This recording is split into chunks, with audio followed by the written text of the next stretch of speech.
अन्य जाति रे बाहेले बोली मला परे भी सबको छुईबा को मना कले परिवार लोके आ आत्मीय स्वजन। भल पाई बाहा होइतिले आ बाहाघर परे परिवार लोके अन्य जातिर कही अन्य जाति रे काहींकि बाहाला बोली कही झीर पिंडदान भी कले। एसबू घटना को नहीं मानसिक चाप रोहुवा स्वामी स्त्री को अनेक कथा शुणा मिलूला। आउ शेषे पुओ घर छाड़ी राति कुआड़े पलैगला। आउ झील घरे रसी लगे झुली पड़ा। सेतिकिरे दुख सरी नथिला। मला परे भी शव को कांध देबाकू केही आसिलेनी। कांध देबा तो दूरर कथा छुईबाकू समस्ते मना कले।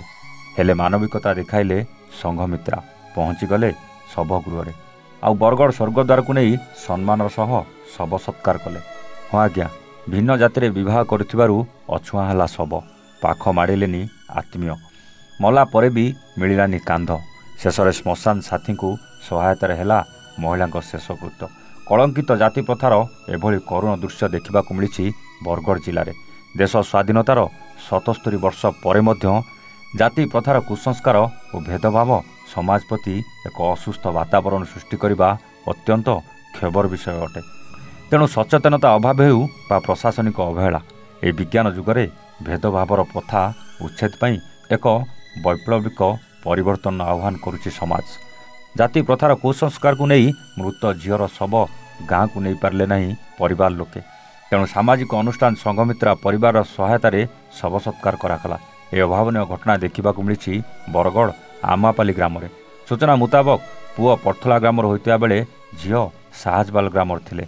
पर्थला ग्रामर पुओ केते दिन आगरू अन्य एक जातिर झील को विवाह करथिले, जाफल तांको जातिरु बासन देवाक पड़ता। साहजबाल ग्रामवासी चापरे बाध्य होई परिवार लोके बंची थाउ थाउ झीर पिंडदान करथिले, जाफल पुओ से झील को धरी आमापल्ली ग्राम भड़ा घरे रही आसुले। हेले गत किछि दिन हला से झील आ पुओ मानसिक दुश्चिंतार रही आसुले।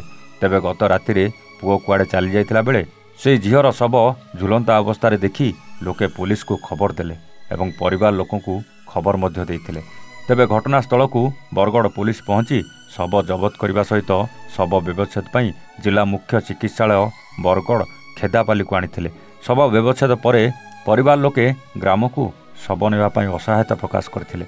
जातिरु बासंद होइतिबा कारणरू झील शव सत्कार रे केही सहयोग करिवे नाही बोली निजर असहायता प्रकाश करिबा परे बरगड़ पुलिस पाखरु खबर पाई सामाजिक अनुष्ठान संघमित्रा परिवार संघमित्रा और तरुणी साहू पहुंची मृत झीर शव को बरगड़ स्वर्गद्वार रे सम्मान सहित शव सत्कार करथिले। संघमित्रा परिवार एतादृश सहयोग को बुद्धिजीवी महले लोके प्रशंसा करिसेंती। किंतु शव सत्कार बेले पुलिस उपस्थित नथिबारु संघमित्रा परिवार मुख्य संघमित्रा पटेल क्षोभ प्रकाश करथिले। बरगड़रू विजय कुमार मिश्रଙ୍କ रिपोर्ट A1 ओडिया।